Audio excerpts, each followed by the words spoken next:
वो वादा सिर्फ जम्मू कश्मीर की आवाम के साथ नहीं था, वो वादा हिंदुस्तान की पूरी आवाम के साथ था।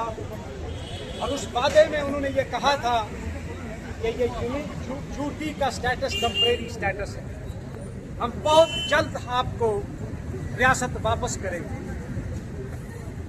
आज के इस दिन, इस शाद दिन जिसको तारीख में एक काले हरूफ में लिखा जाएगा, मैं हिंदुस्तान की सुप्रीम कोर्ट को भी कहता हूं और हिंदुस्तान की पार्लियामेंट को और हिंदुस्तान की पूरी आवाम को कि 1947 में जो वादा आपने जम्मू कश्मीर की आवाम के साथ किया था, जिन तहफ़्फ़ुज़ात का आपने वादा किया था, उनको बहाल किया जाए।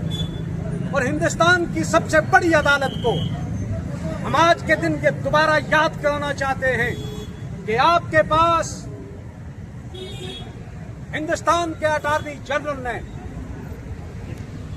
वक्ती हुकूमत की तरफ से एक हल्फनामा भी जारी किया, हल्फनामा दायर किया था, जिस हल्फनामे में मरकजी सरकार ने कहा था कि हिंदुस्तान वादा बंद है कि पहले डिलिमिटेशन, फिर इलेक्शन होगा और उसके फौरन बाद हम रियासत वापस करेंगे।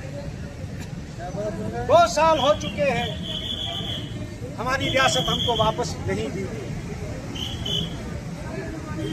हमको मजबूर किया गया कि हम आज सड़कों पे आए।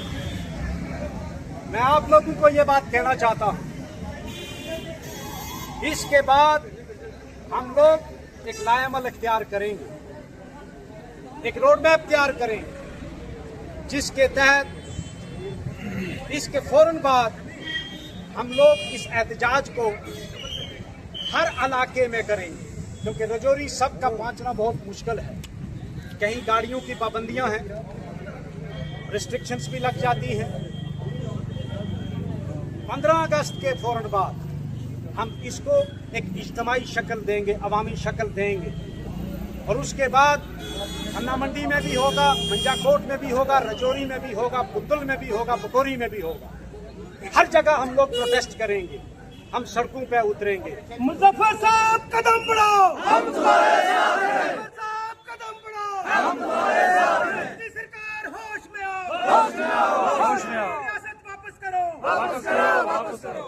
हम लोग आज आप लोगों को इस एडमिनिस्ट्रेशन को और इस एडमिनिस्ट्रेशन के जरिया पूरे मुल्क को ये मुतला करना चाहते हैं कि आज का दिन ये शुरुआत कर दी हमने, इसके बाद हम लोग एक सिलसिलावार एहतजाज शुरू करेंगे और इसको एक तहरीक की शक्ल देंगे।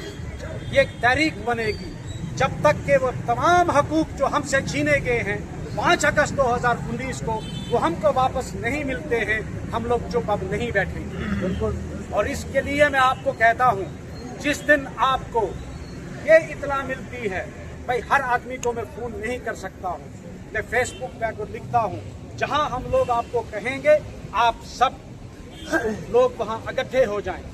और उस दिन से नेक्स्ट जो डेट होगी मैं आपको 1 महीना पहले, क्योंकि ये मैंने जल्दी में अनाउंस किया अचानक, क्योंकि लोग फ्लड में मसरूफ थे, मैं भी सलाब ज़दगान की तरफ तवज्जो ज़्यादा थी मेरी, मैं आपसे राब्ता नहीं कर सका क्योंकि मैं इलाके में भागता रहा, आप लोगों तक नहीं पहुंच पाया, उसकी वजह से आपको मैं इतला नहीं दे पाया सबको। इसलिए मैं अब जब भी होगा मैं आपको 10-15 दिन का मौका दूंगा ताकि आप तमाम लोग तैयारी करके, उसके बाद हम एडमिनिस्ट्रेशन को इन्फॉर्म करके हम लोग अन्ना मंडी में भी, मंजाकोट में भी और रजौरी में भी हम लोग एक बड़ा इज्तिमा करने वाले हैं। आप सबसे मेरी गुजारिश है, हम किसी पर पत्थर नहीं फेंकेंगे, हम किसी को गालियां नहीं देंगे, हम अपना हक मांगेंगे। अगर हमको कोई लाठी मारता है हम उसको वापस लाठी नहीं मारेंगे, अगर हमको कोई थप्पड़ मारता है हम उसको वापस थप्पड़ नहीं मारेंगे। हम एक पुरअमन एहतजाज करेंगे और इसके लिए एक रोड मैप में तैयार कर रहा हूँ, आप लोगों को कन्वे किया जाएगा। शुक्रिया। अस्सलाम।